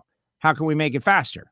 And Go work overtime, man. Go, And that's they find where- ways. And that's The where the engineers scientists find come in. ways. That's where That's the when you crack engineers the and whip and you scientists- say, "You smart guys need to figure this out, or else no one's going home." Well, yeah, you're going to get right. No one's going home. You're going to get fired. That's it. Someone is going to be fired. I'm excited about it, though. Can't read the rest of the story. Total Wolf apparently says they need to rethink rules. Haas are doing a super job, but after the S storm that was Aston Martin's pink Mercedes, Total Wolf says F1 needs to rethink rules that allows teams close collaboration, such as what Haas have with Ferrari. Back in 2020, Aston Martin, then Racing Point, fielded what was effectively a pink Mercedes, their car a clone of the previous season's winning Mercedes. Rivals were up in arms. The FIA later introduced a ban on teams using 3D cameras and complex software to copy rivals' designs. However, Toto doesn't feel that the ban has done enough, especially in light of the Haas close relationship with Ferrari. Not only does the American team run Ferrari engines and buy all their permissible parts they can from the Scuderia, but they have an office in Ferrari's Maranello headquarters. Ferrari's personnel have also moved from the But that's Scuderia. because it's a U.S.-based company, They got to be close to the European operation, Look, we have an office here, so when we need to contact you guys, because we can't figure it out on our own, Exactly. Toto needs to chill out, man. All right, look, he needs to worry about making his car He's faster. just sounding like a and about whiner. and about beating Red Bull, all right, and Ferrari, all right. He doesn't need to worry about Haas. Right. Get out of here. I gotta agree, Toto. Focus Like, on- you're treading on thin ice here with the WFO universe. Ferrari personnel have also moved Baloney. side to Haas's. The Get some biggest thicker name on skin that there, list Toto. being designer Simone Resta. And with Haas going from 0 points last season to fighting Mercedes in the first 2 rounds of this year's championship, Wolf says F1 needs to rethink the regulations. I think it needs reform, says the Mercedes Motorsports boss, because we want to avoid these kinds of discussions that we have now. The polemic around the last few days or last few weeks. Everybody deserves to perform well, and people should get credit when they've done a good job. But some of the job hopping or entity hopping on the same premises is just creating arguments that are not necessary for the sport. So definitely for us, we have Aston Martin in the wind tunnel that we had 2 years ago. Quite an S storm about that. We've been handling them with the utmost diligence. But going forward, we'll need to compromise our, let's say, income ability. We need to do this because none of the teams should be able to cooperate in a way that we're seeing today with some of the teams. Haas's VF22 has been dubbed Moby Dick in some quarters, the car said to be a white Ferrari. Ooh, I kind of like that. Like me as a Haas guy, this being the Haas F1 report, the white Ferrari guys, that kind of gets me excited that we could have a white Ferrari out there. The other teams are upset about us. We didn't run very well in the last race. Just saying. No, Team boss Gunther not. Steiner. No, exactly. Like, And why is here's Toto, right? Right. Well, now that they sucked it last week, I want to point out that maybe we should crush them. Stomp them.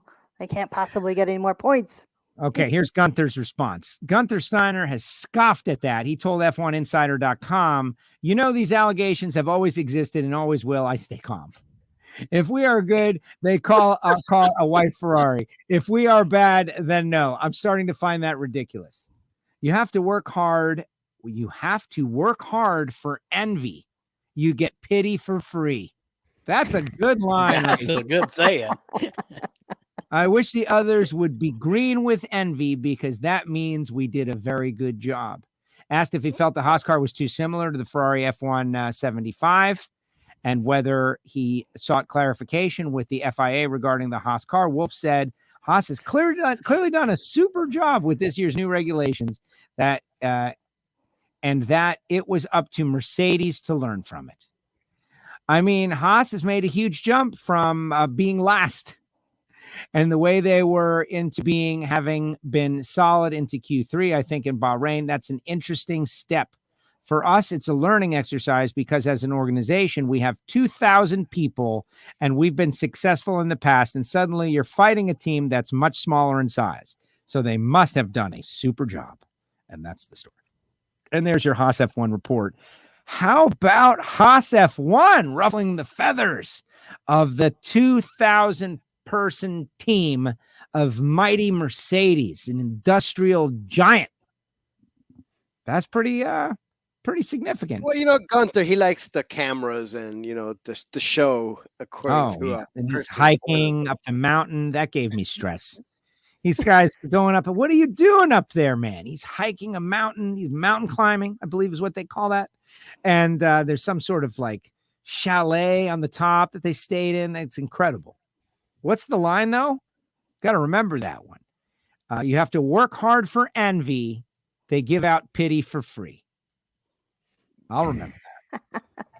Who uses the word polemic anyway? A polemic, a strong verbal or written attack on someone or something.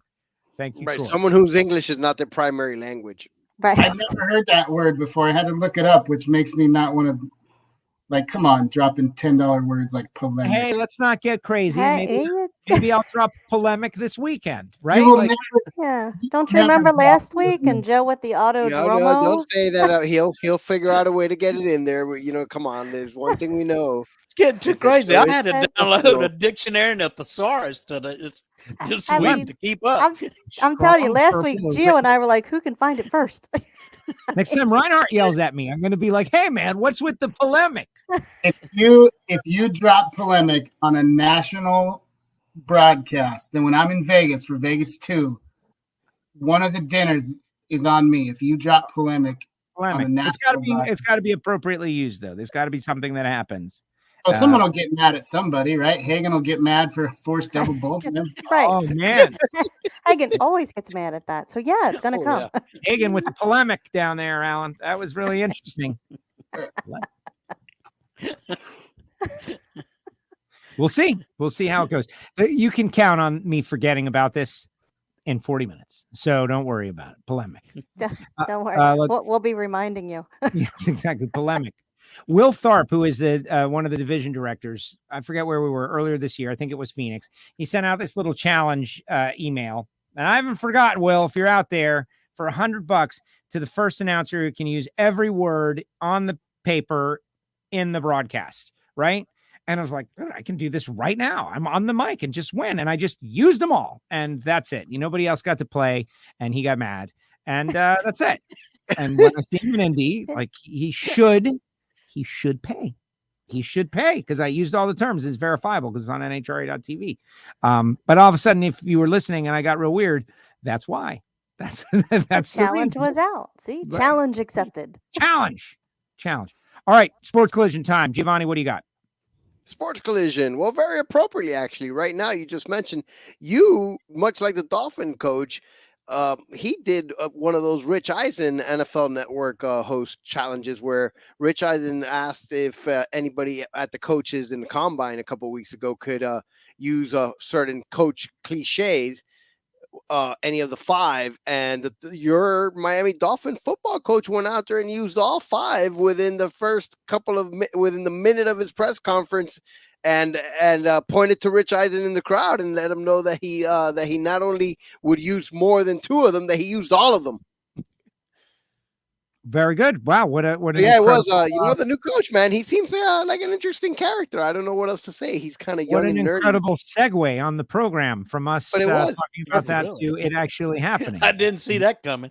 No, I didn't. No, not at all. If you had that on your bingo card, you won tonight. Let me tell you. Randy says in the chat section he wants to know if anybody saw a video of Matt Hagan getting branded. Did that happen? This guy got branded? Because if I know if getting branded is what I think it is, I don't know why he does have steer and stuff, and he's the size of a bull now. An Instagram thing, Randy. We can bring it up real quick. If it's like when we did Brandon, it was, did he get a good clean brand or did he get a wide burn? Right. That's one thing I am not doing. All right, Gio, back to Sports Collision. Sports Collision in NBA news. The playoffs had finally begun this weekend, and most teams held serve. The only of the top seeds that did not win was Memphis, lost in game 1 to Minnesota on Saturday.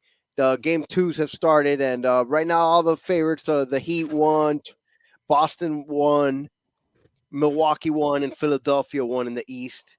And like I said before, just a second ago, everybody out west, the favorites won, as in Phoenix, Golden State, and Utah.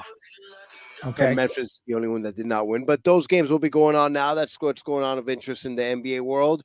If you have any interest in some kind of football, that USFL league started up this weekend. And I didn't really watch any of it, but I saw a couple of the highlights online. And wasn't the Gray really interested in the USFL? Like, you guys didn't watch?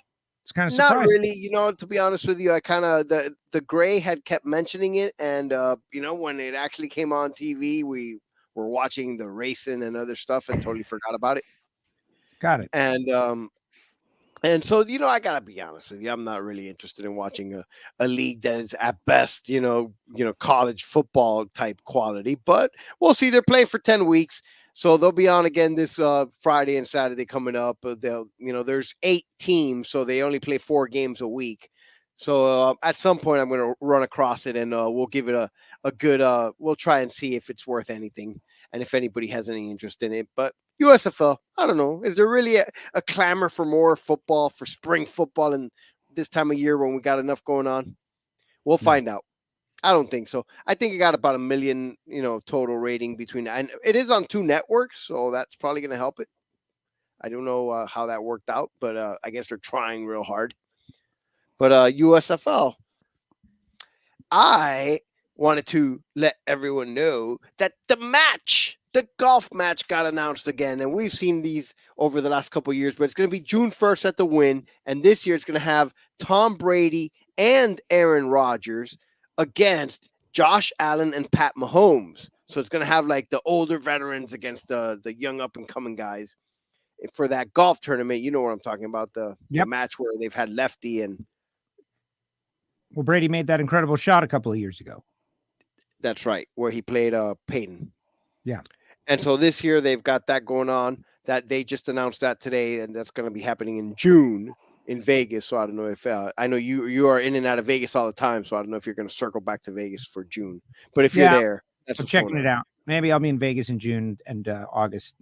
He needs more segments. We know you'll go. Yeah, exactly. You're just looking for the opening calculation anymore, Sue. I think segments. I know. Segments are gone. You just got to spend money. I don't know.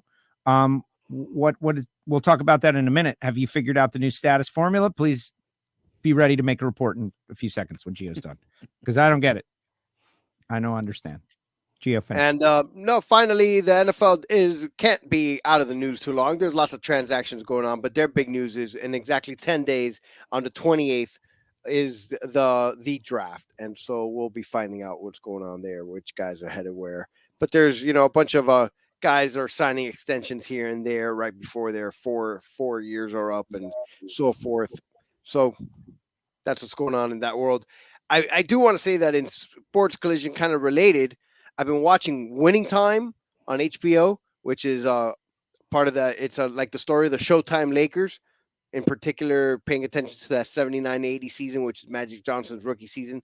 And I'm 6 episodes in, and it's definitely worth the price of admission so far. So if you are into that kind of nostalgia or basketball or anything, it's not a documentary by any means. You know, it takes a lot of liberties.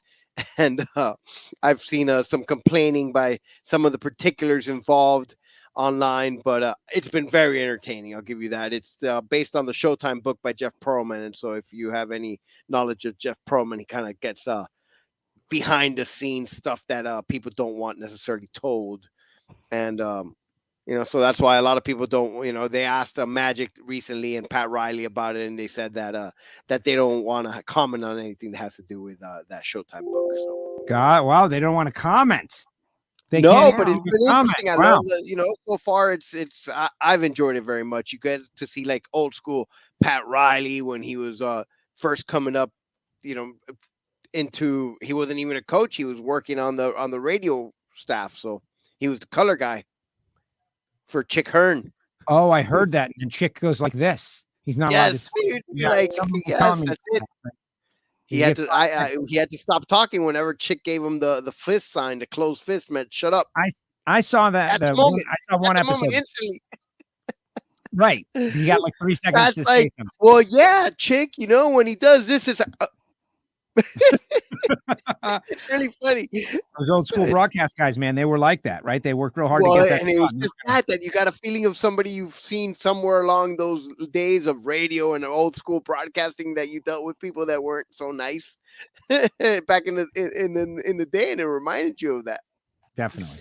It's crazy to me, Miami, like how they work people through. You know, Spoelstra started in the video room. Pat Riley was a color commentator and like owns the joint now. Yeah. Pretty crazy. Yeah, it's pretty amazing.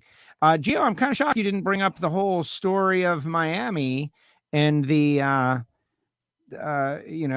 Tom Brady coming to Miami as an owner to be the quarterback. That was like your hot topic, and it doesn't make Sports Collision.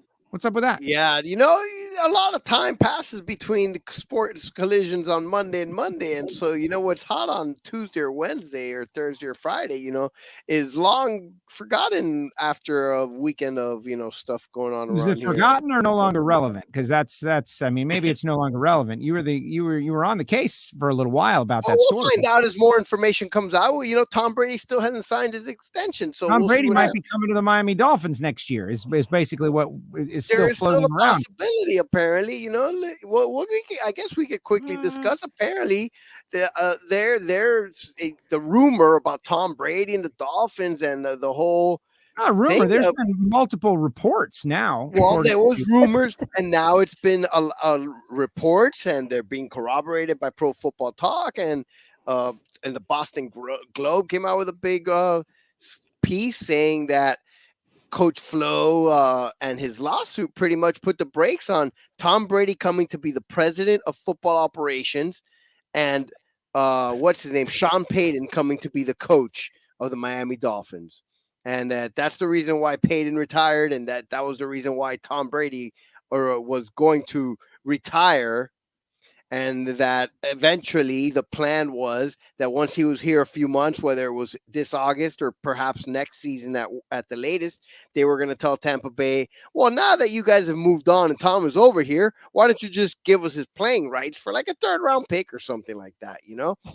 And so that was the plan, and it was all, you know, in action, obviously, you know, by the amount of detail that there is, this stuff couldn't have just happened overnight. Right. And that it was all going swell until, you know, Coach Flo filed the lawsuit, because then at that point they couldn't, you know, they just couldn't go on with this plan because it was going to look terrible in the face of this lawsuit. And so here we are. Wow. Very Tom interesting. Brady goes back to Tampa. Sean Payton stays retired for now. And everything else is just a regular Thursday in South Florida. Yeah.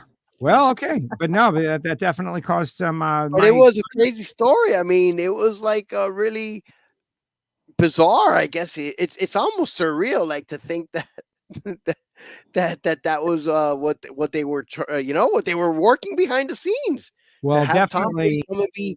come and be president of football operations to try and get away over, around the fact that Tampa Bay still owned his playing rights. Well, I think that And there's a lot of connections. This isn't just hearsay. Sorry, let me turn her up. But Tom Brady, obviously, he's got the Michigan connection with Steve Ross. And not just Steve Ross, but there's a guy named Bruce Sherman who's the minority owner. And he's actually the guy who would succeed Stephen Ross in ownership. And he's very good friends with Tom Brady. And apparently that has been the plan for years now, that Tom Brady wants to stick it to New England and come win with the Miami Dolphins.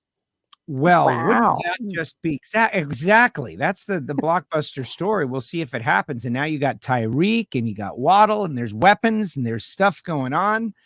Maybe that'll happen, or maybe the Miami Dolphins will ruin Tom Brady's legacy, which is also possible. Which is also very possible. Like the whole, like, what will happen? Yeah, Brady used to be great until he went to the Dolphins and then screwed up his legacy and he stunk. Okay, so everyone has now confirmed they've watched the video that Hagan did get branded. Branded. Yeah, that was yikes. it was gross. I'm against that. I'm against that. I'm not a tattoo person even. I have 0 tattoos, guys. Like I'm a tattoo guy. I have like 27 tattoos, and I'm not. I think branding seems so frat boy. Like it. Yeah. Hagan doesn't watch Ignition, right? I don't want him to beat me up, but no, he might. He might. Oh, you're in trouble, Troy. No, you in trouble. You look like a frat boy, Hagan. Oh man, I'm gonna call him now. Tell him, Troy. Bring it. Yeah. After the show, Gio and I always talk like, is this a YouTube show? Like, can we put that on YouTube? And then this one, I think definitely just made it. Absolutely. Come on. I ain't seen too many frat boys that are look like Hagan. It looked like Hagan, though. Yeah, exactly. Well, I just checked the Instagram. I checked the gram, right? I put things down. I missed the feed, and there's he's got the shirt off, and he's got what appears to be a brand on the deal. Like that looks very painful. Watch the video. It's kind of gross. What is that in the reels? Like I didn't find it. No, it's about 2 over. I found it over there. So. Oh, really? Yeah. Okay. I'll do it. She'll send it to you. That's right, Jeff. You and me, Jeff. Exactly. I got you back, Troy. And Hagan does watch WFO NHRA interviews. I don't think he watches Ignition. Probably not Ignition, but maybe he should. He should. Ignition is becoming more and more popular every day. It's pretty amazing to watch. The numbers are bearing it out. The numbers are bearing it out. Which is good. All right, final thoughts, guys. Like, is there anything that we did not cover that we should cover before we get on out of here? Remember, Reinhart at 1 tomorrow. Paul Lee is going to make a big crew chief announcement tomorrow, and we're going to have him on Wednesday before Houston. I'm headed to Houston. It's the final race down there, the final Spring National. Super excited. I'm hearing it might be a sellout already, as in, like, I find it hard to believe that they're going to turn somebody away. Like there's going to be a guy who shows up with money. They're going to take his money and find some place for him to go. But it's going to be packed. It's going to be a final race for the ages. We'll be down there. Jason Logan attending this event as well. And the rest, he's back on the schedule full time, which is super exciting for everyone. And we're going to have a great time down there. So if you're in the area, Bobby, I guess you're a little too far away to make it down there. How far is it from you, Bobby Graham? Houston. It's only about 4 hours. 5 hours, I guess. Yeah. See, 5 hours. That's what it is from here to Gainesville. That's a healthy ride. 5 hours. Considerable. Yeah. It's closer than Fort Worth or Dallas is to me. Troy says to Jeff, I'll go high. Jeff hits him low. Randy pulls up in the Suburban and we out. And, and my money is still on Hagan, guys. I got to say. Because he would. I don't know. Can he run that fast? It's not that. It's that Hagan is also what you don't know is I don't see him making a big deal about it, but he is learning fighting moves too. He's not just a weightlifting guy. He's doing fighting moves. And so. And he works during the week also. So it's not like he just sits up and bulks up. He's not one of like puffy weightlifter guys. Like, I don't know, man. I think I would want to go the diplomacy route with Hagan. Like, sir. Branding is not a good idea because it causes unnecessary pain. Matt can come find me. I'm in Pembroke Pines. There's a Firebird in the driveway. Exactly. Silver Firebird. Come on, Matt. Now, Matt and I will be. Dragster Jeff says, I was a black bulb, but I am old. that is also. And I wear a black belt. Me too, Jeff. I have old Mr. old, Hulk old. Hogan, please don't beat up Troy. Who's gonna do the 5-minute, 1-minute report? That's right. Exactly. All right, final thoughts, guys. What did we not cut? Giovanni, is there anything we didn't cover on this edition of Ignition? If there is, we will discuss it next week. There it is. So Gio wants out, guys. That's what you No, I just don't know. I don't have anything. live from the ICU. I No, I'm love just it. I pulled my tickets that were up on the ticket exchange off the exchange for Formula One. I might go to qualifying instead of going to Friday practice, depending on Fastlane Friday at Homestead. Because if I have to work, I got to work, chance to go down to Homestead and hang out with that crew. So that might switch some things. I'm super excited about Formula One, but we've got Houston and we've got Charlotte, and it's going to be some great racing. Charlotte, Sue, what about you, man? What's the situation with Morris Motorsports? Well, right now, Morris Motorsports, we got a Super Gas and a Super Gomp car entered for Charlotte Four Wides. Okay, So- so you're in and you're ready to roll. Yeah, we are ready to rock and roll. So, Oh, look at Troy. It's bedtime over there. aw. Aw. Super cute. Super cute. Definitely looks like her Oh. mom. Daddy, why are you ignoring me? This is my little Florence. This is Aw, little Florence right here. aw, little Flo. Super cute. Very I cute. wish I had a nice child. Yeah, no, Oh man, Gio. I got a teenager. he I does got a have 10-year-old too that doesn't do this at all. an 11-year-old teenager is what Giovanni has. All right, final thoughts. Bobby Graham, go ahead. I just realized that he'll take care of her, Troy, because if it's like my daughter's 30 is the new 18s, they get in more trouble at 30 years old than I ever had them doing when they were 18. 30 Well, is all the new all 18. three of mine are daughters. They got a 10, a 5, and an 8-month-old. So I'm in it I'm in some trouble. Whew. I got a 40, a 35, and a 32. Do they Oh, keep girl. coming back, Bobby? My cousin calls his kids the boomerangs because they keep coming back home. He's got 3, and he says that he gets rid of them, and they're like a boomerang. Oh, well, they're back 6 months later. I guess it didn't work out. I can tell when they call into the house to visit my wife, I can hear my wife, but we don't need anybody to take care of us right now. I'm here to take care of you guys. Of course, it's all about you. Sure. Exactly. All right, final thoughts, guys. Final thoughts. Bobby Graham, final thought. Words of wisdom. A quick one.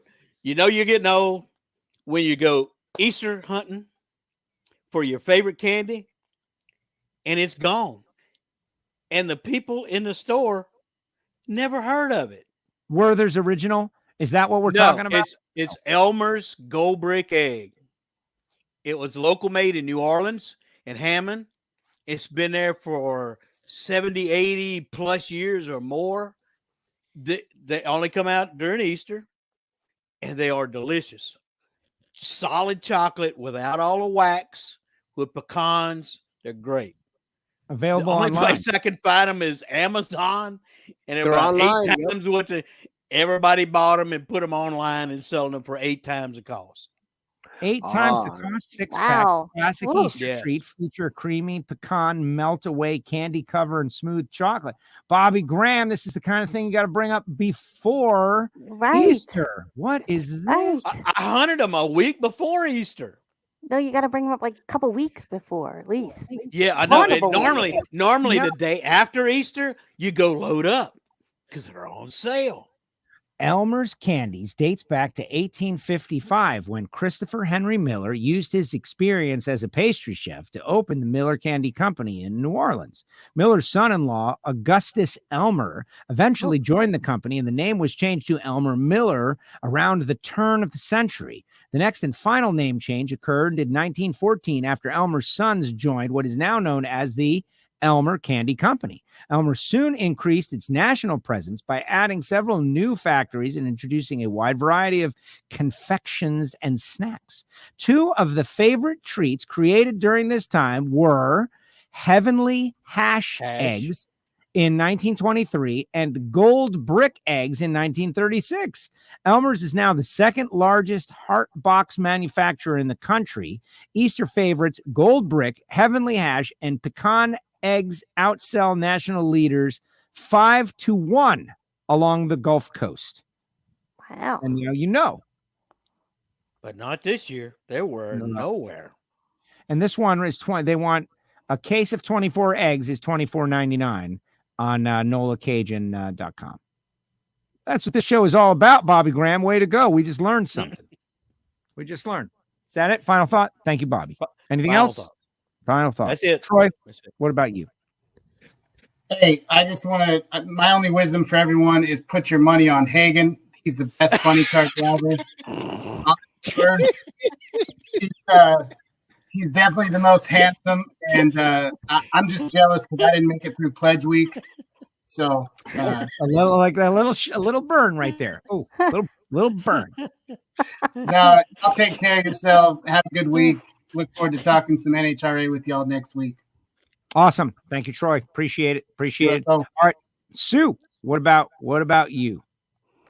Hey, well, we are this weekend is D2.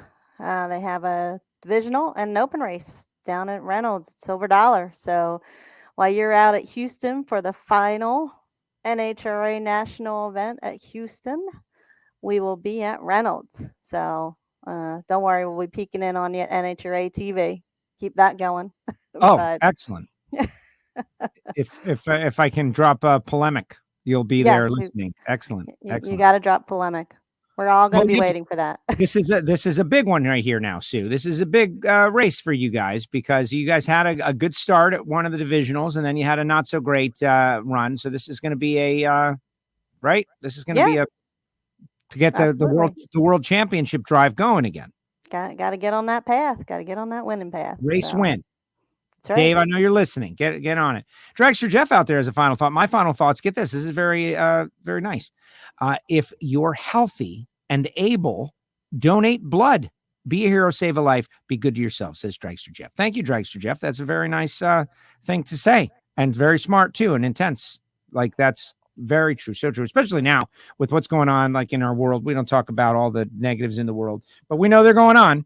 And so, if you can do something nice, positive that will be helpful to someone somewhere, you should do it. Good job. Good thought, Jeff. Giovanni? Something selfless. Look at that. Well, look, I'm not one to be doing selfless crap. You know, I'm very, selfish. Not self-centered or anything like that. But I've got my own issues.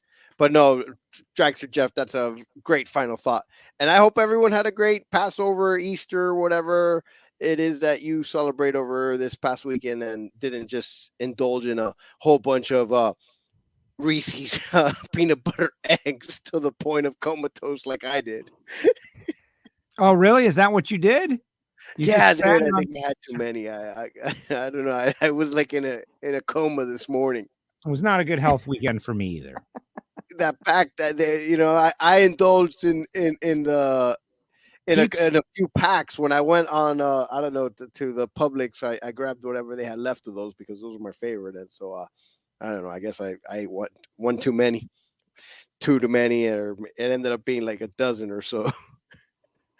What was it? Thank you. Yeah, I'll have another and another. Well, I had one right away, and then I thought, oh man, these would be good if I put them in the refrigerator. And then once they were cold, it was like forget about it. One after the other after the other. I think I've had 7. I've probably had 6 or 7 Reese's eggs today. All right, so good. I don't feel bad at all then. They're the best. They're the best. Hey, when we went to the baseball game the other day, Bobby Gray was like Goldbrick. I'm going to get some of those Goldbricks now. That's going to be a thing. Somebody please remind the show next year before Easter, considerably ahead of that, and we'll do a taste test. We'll do an experiment. Everybody will have a Goldbrick. We'll all enjoy it. And we'll see what it is. But I was at Gio's house. We were going to the Marlins game, and I was kind of hungry. And I'm looking in his refrigerator, and I see something tucked way in the back. You took one, didn't you? I knew I didn't. That was me. That's why I'm confessing You right know now what the on the word? air. I'll be honest. I didn't think it was you. You know who I thought it was right away. Oh, right? did you No. blame it on the gray? No. Well, I didn't actually confront him or say anything, but I definitely thought it was him. You Yes. accused, didn't you? Yeah, I did not. gave- I did not. You I actually. gave him the Apologize look. anyway. You gave him the look. He got the look. I know he got the look. Go ahead and apologize. Way to go, Joe. Way to go.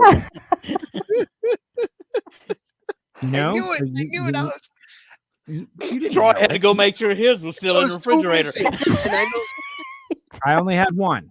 I know only had one. someone else ate one. So I went. I was like, oh, look at this, and I'm trying to be a little bit healthy, but come on, heck with that. Let's get this. Yeah, And those I things thought- are like Well, crack. it's just peanut butter with chocolate on it. It's great. And you can And get I- them anytime. It doesn't really even feel unhealthy. Oh man, look at Oh, you look, Troy. Troy's got He got a something. bag and a box. It's still Easter over there. Oh my god. Oh, It's the whole 1 pound bunny. 1 pound chocolate bunny.